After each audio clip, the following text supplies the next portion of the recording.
Well, welcome to all you guys, wherever you're joining in with us, whether you're at one of our campuses or maybe you're joining in with us online. We're glad to have you with us. We are in the 10th and final week of the series we've been doing all summer on the life of Moses. And I know when some of you heard that, you got really, really excited because I get it. You're really sick of hearing about Moses. But here's the truth. We haven't even really gotten to the whole deal of Moses' life. We haven't covered it all. In fact, what we really did through this series is we just hit the highlights. We picked out the best parts and the stuff we can learn things from, and we could probably actually go back again and spend another 10 weeks looking at all the stuff we didn't cover on the life of Moses, but you can sit back and relax. I promise we're not going to do that. What we are going to do is today I want to focus on what is one of the last moments in the life of Moses, and it's a pretty significant one. And let me just set up the context for you, and then we're going to read it together, and we'll talk about it a little bit.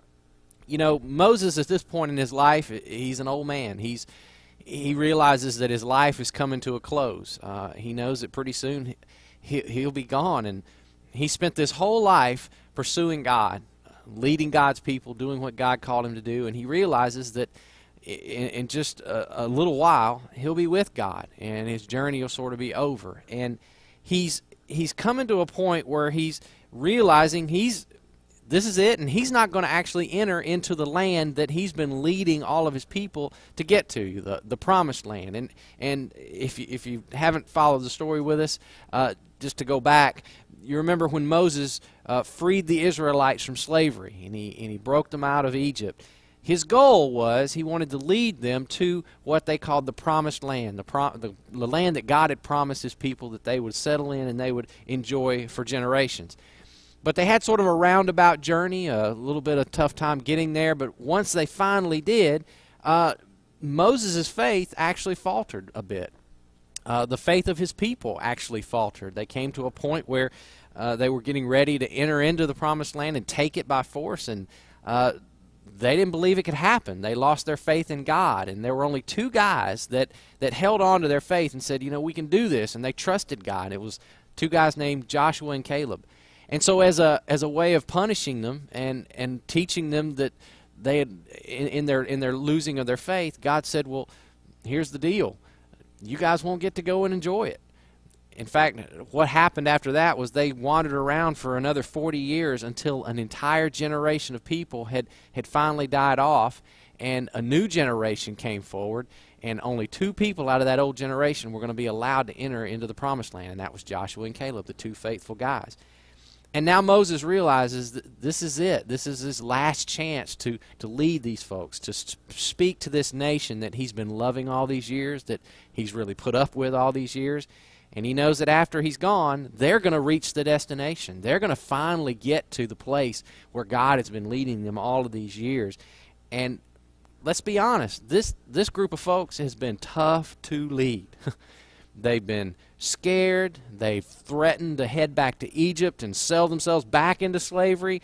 They've turned away from God. You remember the story of when they fashioned a golden calf for themselves so they could worship an idol instead of God. And they complained every step of the journey. I mean, they complained about the taste of the water. They didn't like the food God provided them. They were complaining about all the walking, about how they didn't have enough meat to eat or whatever they thought was quality meat. They rebelled. They argued. It's just been a tough journey. But the whole time, God has just continued to love them, continued to be patient with them. He still called them his people even. And Moses, well, he just kept right on doing what he was doing. He kept leading them, even though he had those moments of his faith faltering. He just never gave up the fight, and he wants to really see them safely to the destination. That's really his heart. But Moses is realizing he's not going to be around to be their leader anymore. He knows that somebody else has got to take over his spot. And so Moses, because he's a good leader, he asked the question that, well, every good leader would ask if they were in his shoes. And at this point in their journey, in this point in their life, he asked the question, what can I say to them?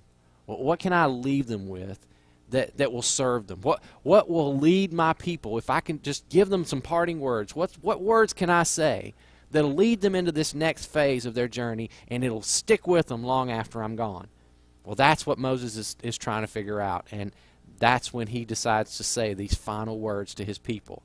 This is what he is choosing to leave them as a legacy. And being one of the greatest leaders of all time, I think they're important words, and I also think they're important words for you and me, because I think they ring true to where you and I live and what we do every day. So we're going to read them together, these final words of Moses. So if you want to follow along with us, you can grab your Bible and you can turn to Deuteronomy chapter 30.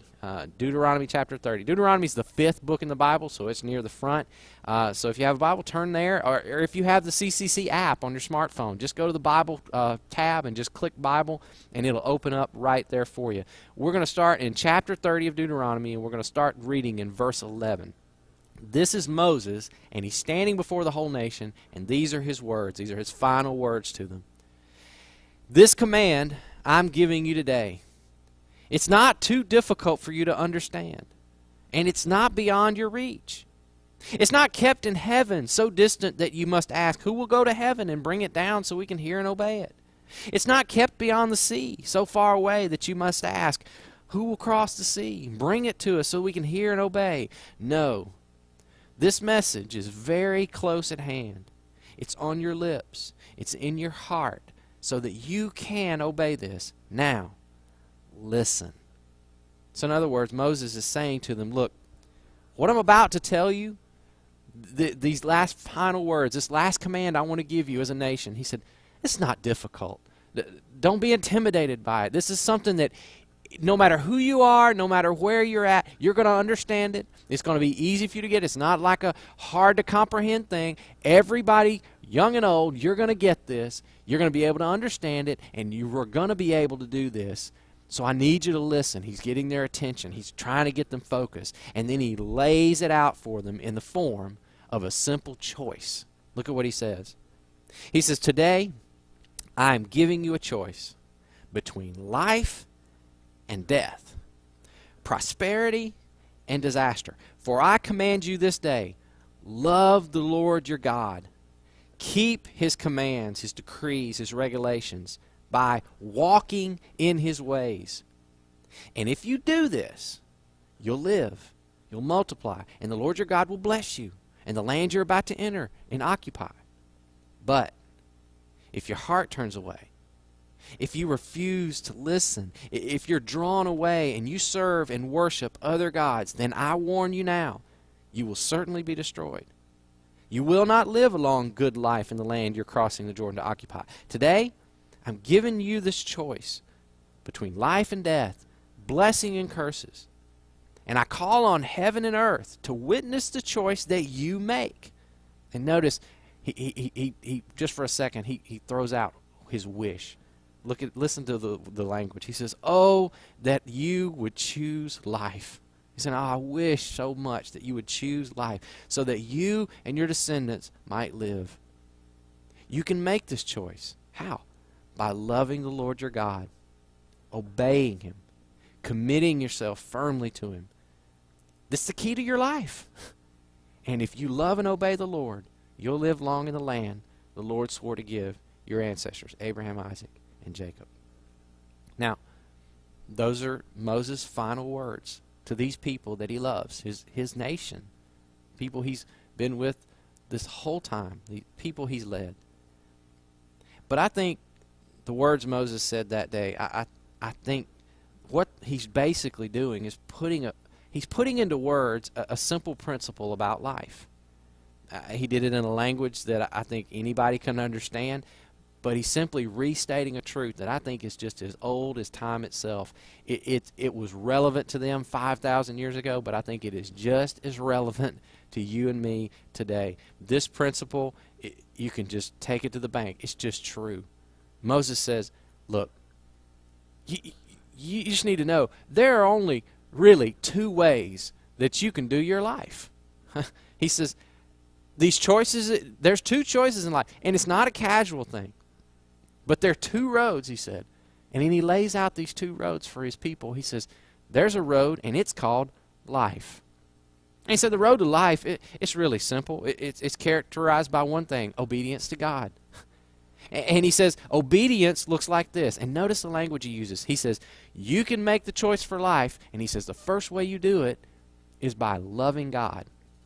Now, if you're a student of the Bible or you know the story of Jesus, you might even notice this is sort of familiar, because this echoes exactly what Jesus said. Remember, there was a time when someone came up to him and said, Jesus, can you sum up the whole law of God, all of God's commands? They said, Jesus, tell us what the most important thing is about God's commandments. Boil it down for us. Make it simple. And you remember Jesus' reply? He said, okay, I'll do it. Love God and love people. Because Jesus was saying, look, if you can get that right, if you can figure that out, you can pretty much master anything. I mean, in fact, those two things, if you just work on that, that'll keep you busy for pretty much your whole life. And I've been doing this whole thing for some time, most of my life, and I'll attest to that. It keeps you busy. Loving God, loving people, it's a challenge, but it really is what it all boils down to. In fact, in my house every morning, we have sort of a ritual. You probably have family rituals, but this is sort of what we do every day. When it's a typical day for my family, meaning that it's a day when the kids are heading off to school and my wife and I are getting ready and we're heading out the door for work and everybody's going to their different places, we always take one moment before we get out the door and we gather in our kitchen and we just hold hands together in the kitchen and we offer a prayer for that day, just sort of to get our day started off right. And we take turns praying around the circle, and my kids are involved in it now that they're older. And so now we pray. And for me, when I pray for the day and my family, I almost always pray the same thing. I really just say simply this. I say, God, we all got a lot of things to do today, and above everything we have to do, can you just help us do two things? Can you help us love you and love the people that you bring into our path today? Because the reason I pray that prayer every time is because I'm just convinced if we can get that right, love God, love people, we'll probably get everything else right that day that we have to do. So Moses is simply saying that's one of the first indicators of obeying God, choosing the path of life, is just loving God. He also talks about keeping God's commands. And a lot of people get this all goofed up, but commands from God are simply God's way of helping us to determine what love looks like. It's a concrete way for you to understand what does it mean to love God and love people. God gives us concrete ways so that we don't get fuzzy or vague about it. I mean, think about it this way. Remember a few weeks ago we talked about the Ten Commandments. Just look back at the Ten Commandments and you'll find the answer to those questions. How do you love God? What do the commandments say? Well, the commandments say, first, make God your first priority. That's how you love God. Have no other gods before me. That's how you love God. Consider God's name as holy. Don't misuse it. Don't use it in cursing. Don't just flippantly throw out the name of God. That's how you love God. Well, how do you love people? Well, keep reading the commandments. What do the commandments tell you? Don't steal. Don't take from people things that don't belong to you. That's how you love them. Tell people the truth. Be an honest person. That's how you love people. Don't commit sexual sin against your body or theirs. That's how you love people. Don't envy. Don't covet what other people have. That's how you love people. And then Moses keeps going, and he uses a phrase. He says, the path to life, he says, it means you walk in God's ways. Now, what does that mean? Well, it's just an image. It's an image of imitating somebody. In fact, in their context, it would almost look like this. If you walked in someone's ways, the image would be as if you were following someone on a journey. And they were walking through, and of course, when they walked, they had paths, and they would leave footprints in the path that they would walk. And so if I'm walking in your ways, what I'm doing is I'm standing behind you and I'm watching you walk. And as I watch you walk, I see the steps you make. And I do everything that I can to step my foot in the footprints that you leave as you walk ahead of me. That's what walking in someone's ways looks like. It's that I place my feet where you place yours, and I just follow the exact same path. It's an imitation. It's doing what they do. In other words, he's saying, watch God. See how he does it. And this is why we're so fortunate, you and me, to live in the day that we live. Because in our day, God has become a human being. He came in the form of a person, Jesus Christ, and he lived a whole lifetime so that we could see him and watch him, and then we could imitate him. So what I do as a follower of his, I look, and if I want to choose the path of life, I watch Jesus. I look at his life. I study his life. I become a student of his, and I pattern my life, my steps, my words, my thoughts, my actions after what he would do in my place. And Moses says, if you can do that, that's the path to life. And when you choose life, he says you just need to know there are some results out of that. There are consequences to choosing the path to life. He says if you love God, you love people, you walk in his ways, you follow his commands, he says you'll thrive.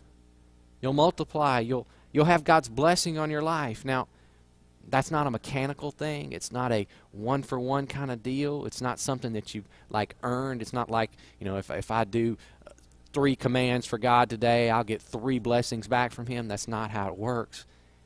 It's a gift given to us by God, and it's a principle of life. It's just the way things generally work out. It's a principle. If you choose the path of life, then generally speaking, things go better for you.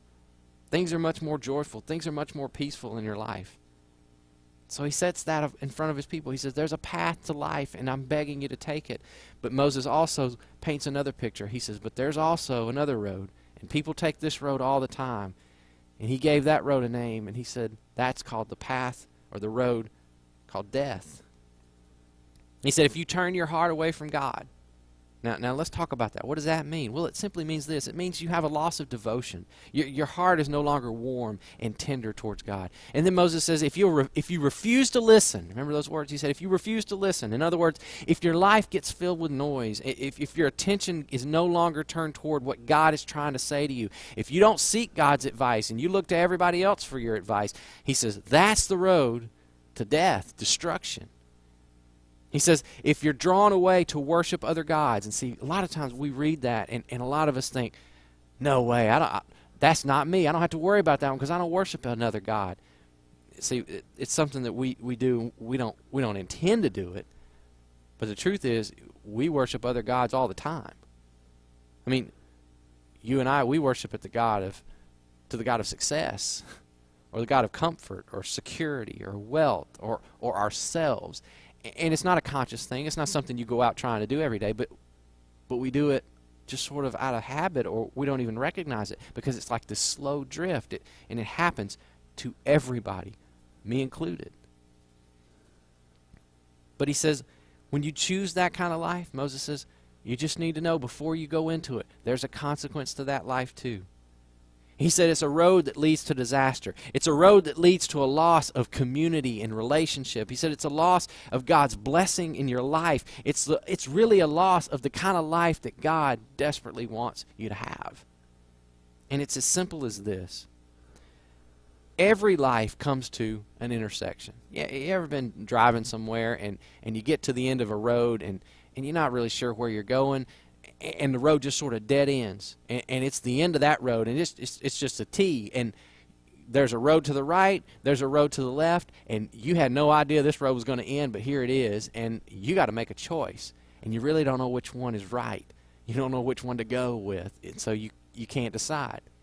Well, life is kind of like that, he says. You know, Moses says that principle, it's true about your life, it's true about my life. He said, every life comes to intersections. And you can either go right or left. He said, there's one road that leads to life, and there's another road that leads to death. But there is no third option.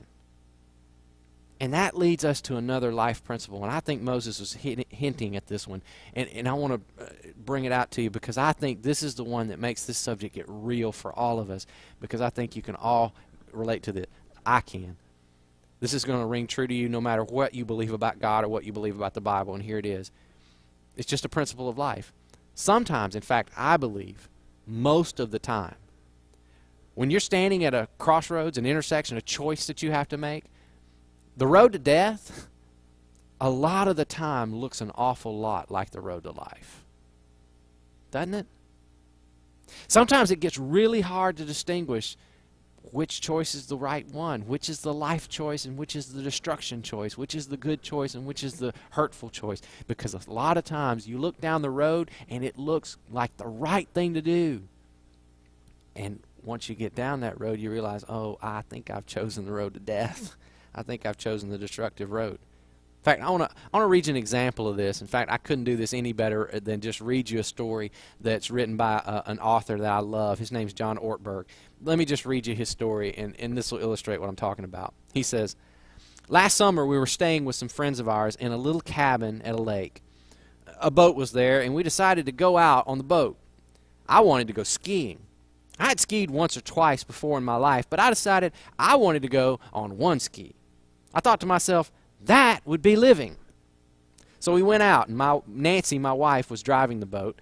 The kids were in it, and we went on one ski. I balanced out okay, but I was plowing behind the boat in the water. There wasn't enough speed or power in the boat for me to get up on top of the water. I was dragging along and too stubborn to let go. I was killing my arms because the ski was plowing through the water. Finally, I was exhausted. I got back in the boat. We were going back to the dock when I noticed there's a little gizmo on the boat called a power tilt, which changes the engine's position in the water. I know nothing about boats, but ours was positioned in the least powerful position. If you put it in the most powerful position, it's like giving the boat steroids. So I said to Nancy, tomorrow, let's go back out. This time, I'll try it with the power tilt, and we'll hit that button. Nancy said to me, tomorrow your arms are going to be too sore to ski, so just rest for the day. I said, I want to live. This will be the life. I want to fly on one ski, and I'm going to try again tomorrow. When I woke up the next morning, I noticed something different about my arms. They were both hanging from my shoulder by a single tendon, but I wanted to live. We got in the boat and went out on the water. I pushed the power tilt so the engine was now positioned for maximum speed, and I said, let's go. She did. The engine roared to life and was so fast that the boat went vertical like the Lone Ranger's horse. Then it planed out, and as it planed out, it leveled and accelerated exponentially. Immediately, I was up and then out of the water. I was hydroplaning, and I couldn't let go even to do signals. So I just yelled, slower! Go slower! What's he saying? Nancy asked the kids. Soar, the kid said. He wants to soar. He wants to go faster. So Nancy floored the throttle. Now this concerned me because she had taken out a rather large life insurance policy on me, and my body was extended now like Superman, but I was holding on to that rope. Nancy realized this wasn't good, so she jerked the throttle back. The boat was sensitive and stopped dead in the water. I did not. I executed a very clever fall, and I hit the water going 70 miles an hour with my face. It left my cheeks puffed up. My legs were bleeding where the ski had hit them. For the next couple days, I had whiplash and nerve damage. All of this from one little button. I thought when I pushed it, this will be the life. It turned out to be the button of death. You know, there's a book in your Bible, and it's called Proverbs. It's probably the most practical book in your Bible. In fact, we're planning a series right now for the fall, and we're gonna go through the book of Proverbs and look at these this practical advice that God gives us in His Word. In fact, if you're not a Bible person, in fact, you don't even believe in supernatural stuff, and you're not sure about the Bible, start reading Proverbs. It's all practical stuff. You'll love it. But this is the way that the writer of Proverbs puts it. In fact, it's the principle that I want to introduce to you, that it's such a big deal, in fact, that the writer in Proverbs repeats it. I mean, if you look in chapter 14 and chapter 16, you find the exact same verse. Now, you just have to understand, if the Bible cares enough about a verse to repeat it word for word twice, you probably ought to take note of it. But this is the verse, and this is the principle that we're looking at. Proverbs 14:12. There is a path before each person that seems right. Seems right. But it ends in death. Kind of like the story we just read. Now, here's the thing. If I were just to stop the message right here and just turn you guys loose and say, hey, take out a pen and paper and you just start writing.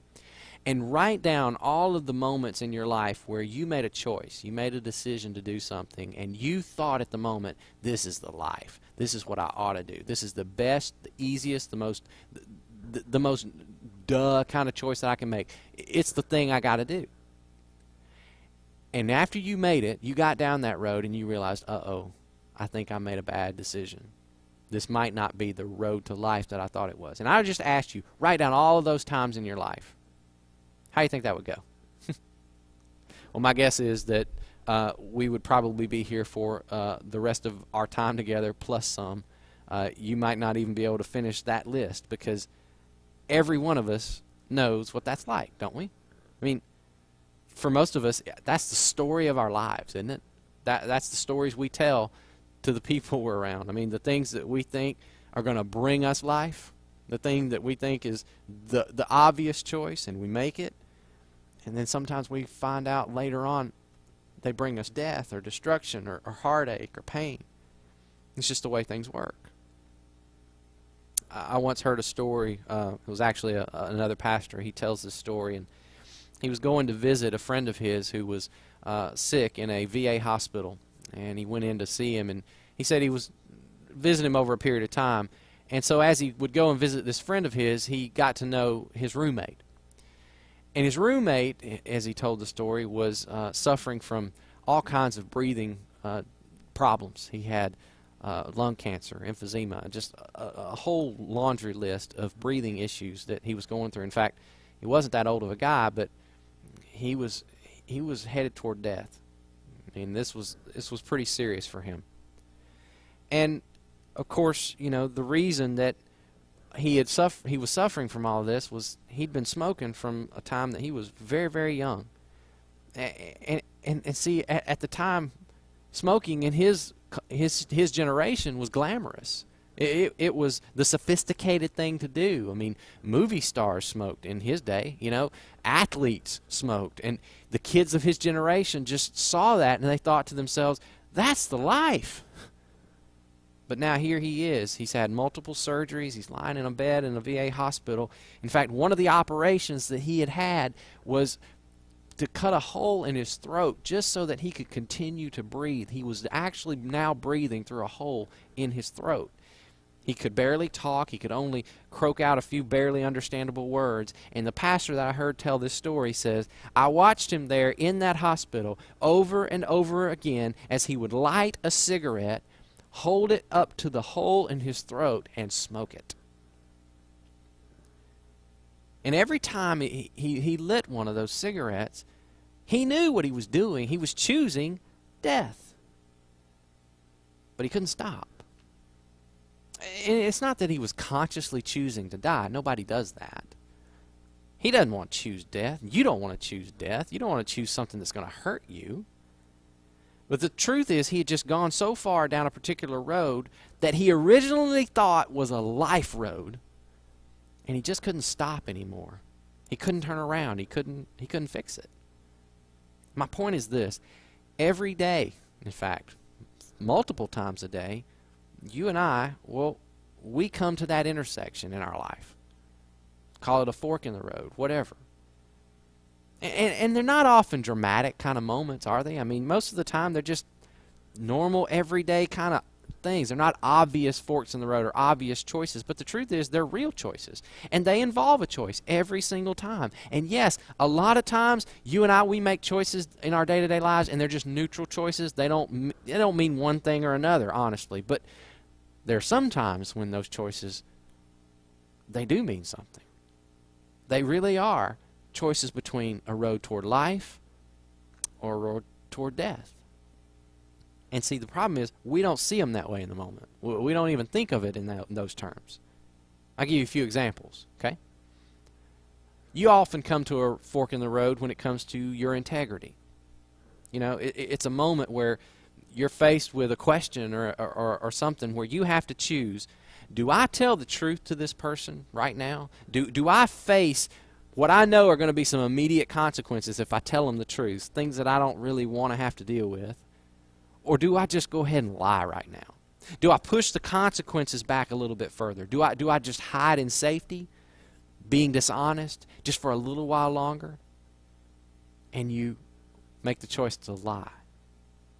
Because it feels at the moment like life. Because you know, if I tell the truth, there's going to be some things I got to deal with or some stuff I have to handle that I don't want to deal with right now, and that doesn't feel right, so I'm just going to choose to hide. So in the moment when the pressure's on, you lie, you hide, you cover up. And when you did that, what you really did, first of all, you walked away and you breathed that sigh of relief. You know, it felt good.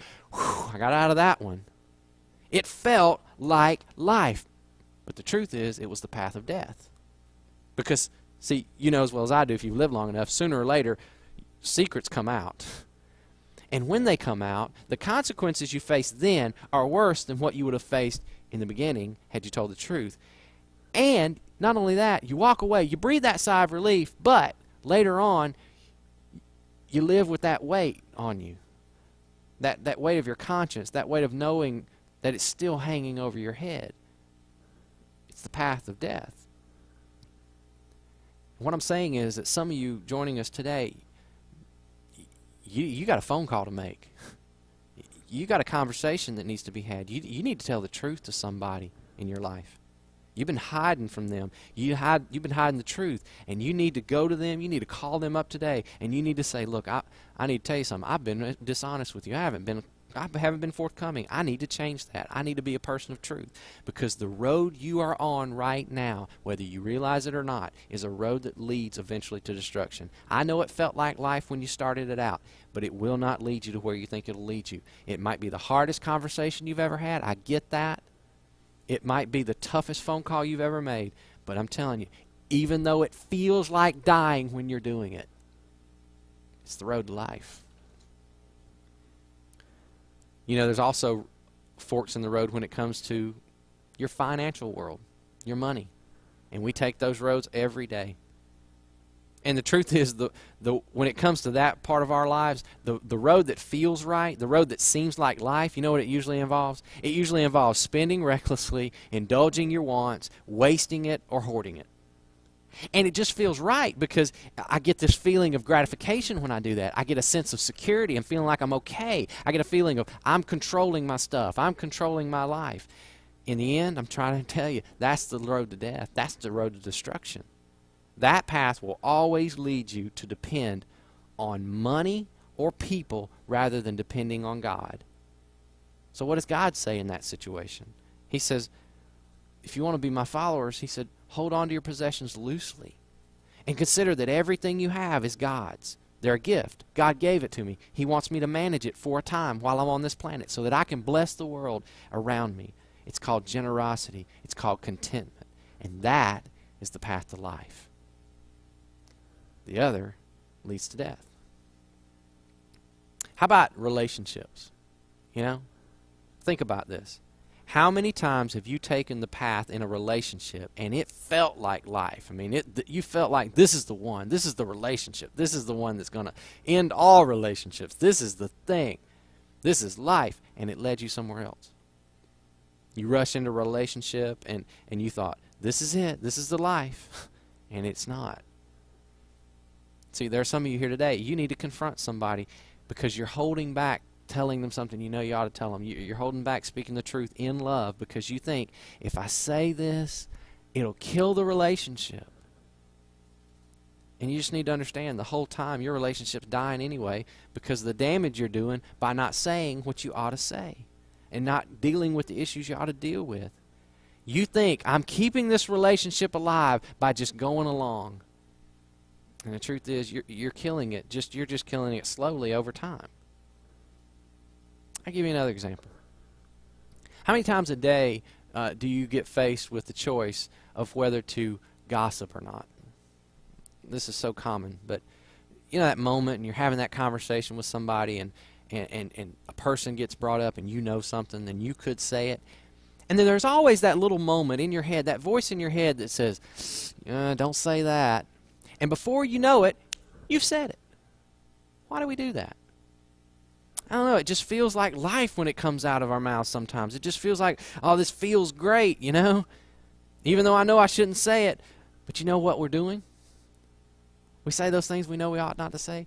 We're choosing death over life. We're choosing the death of a relationship. We're choosing the death of our conscience, which is telling us not to. We're choosing the death of the community that we enjoy with the people around us by saying these things. See, my point is 1,000 times a day you're faced with a choice. Deceive your spouse or speak the truth. Devote yourself to prayer or just remain prayerless. Give or hoard. Lust or remain pure. Open your heart to forgiveness or resentment. I mean, there's just choices all over the place. And every one of these choices has an eternal significance. It's death and life 1,000 times a day. So I'm just here to do what Moses did as he stood up in front of his people that he loved so much, and he wanted them to thrive even long after he was gone. I stand before you today, and just like Moses, I beg of you, I plead of you. There are two choices in your life. You face them almost daily. Life and death. Will you choose life? Will you become a person that sees that for what it is, and for God's sake, and for the sake of your soul, and for the sake of your family, and the sake of your friends, will you just choose life? Today, on the back of your connection card, I've placed one specific next step that I want to call every single person to take here today. If you want to pull those out right now and take a look at that. It simply says this: this week, I will carefully consider the choices I make, and I will choose life instead of death. And all I'm asking you is, if that's your desire today, if that's what you want, and you're wanting to sort of make a commitment, seal a commitment between you and God, and you want to give this way of thinking and this way of life a try, I'm just going to challenge you, check that box and just make that a sealing of your commitment between you and God. And then when you drop that in the offering, when it comes around in just a little while, listen, we're not going to share your decision. We're not going to show it to anybody. Don't even worry about that. We're just going to commit to pray for you. We're going to pray that every time you come to a choice point this week, that you just stop and you just consider for a moment, what does God's Word tell me?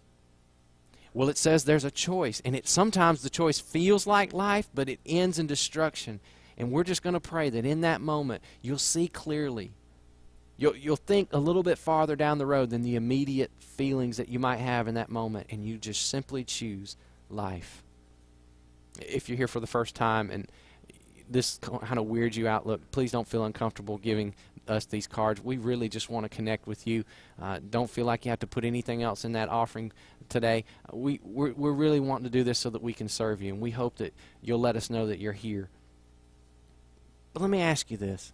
Can you imagine what would happen in our world this week if all of us walked into these various choice points in our lives, and they're all coming for all of us, and instead of us throwing caution to the wind or making what we think is the easy decision or doing whatever feels right in the moment or whatever keeps me out of the most embarrassment at the time or the most pain at the time, what if you and I just stopped for a second and we asked ourselves this question: what choice would right now lead me toward life and love and God's way instead of my own way?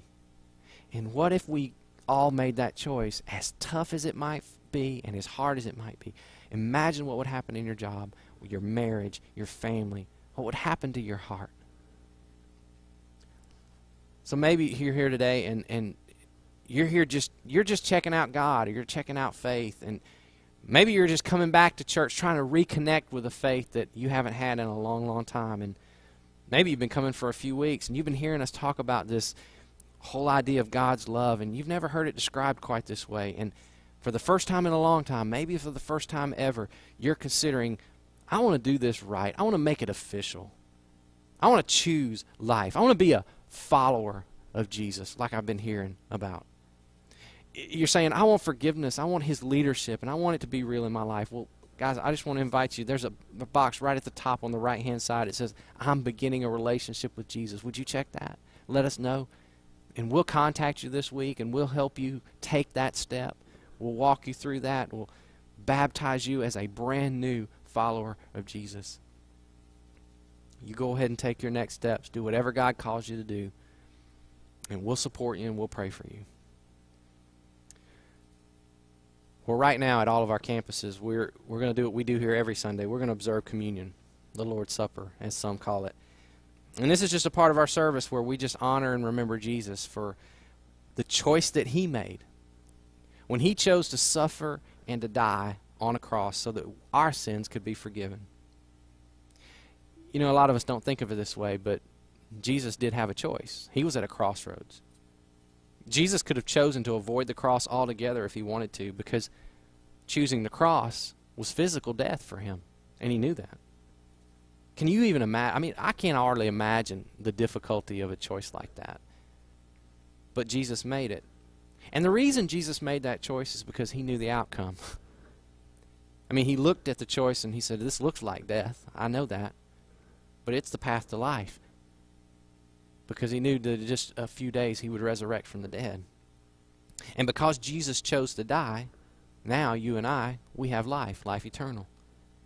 So in a moment we're going to sing a song together to prepare us for this, and then trays will pass down your aisle. And we just invite you, if you're a follower of Jesus, take and eat that bread and remember the choice that Jesus made to give his body on that cross for you. And then take that cup in the next tray and then drink it and remember his blood that he willingly, he chose to pour out for you and me.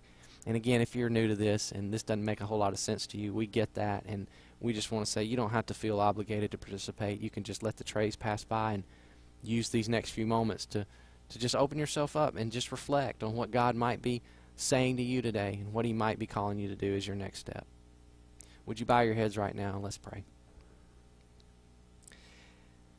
God, this week as each one of us is placed in situations that are inevitably going to call us to make a choice, God, I pray that we would consider carefully what it is that you would have us to do. And God, that we would choose life, not death, not destruction. We would carefully see the paths for what they are. Right now, God, we thank you, and we remember that moment when you sent Jesus and you made a life or death choice, and you chose our lives over the life of your own Son. And it's in his name that we pray. Amen.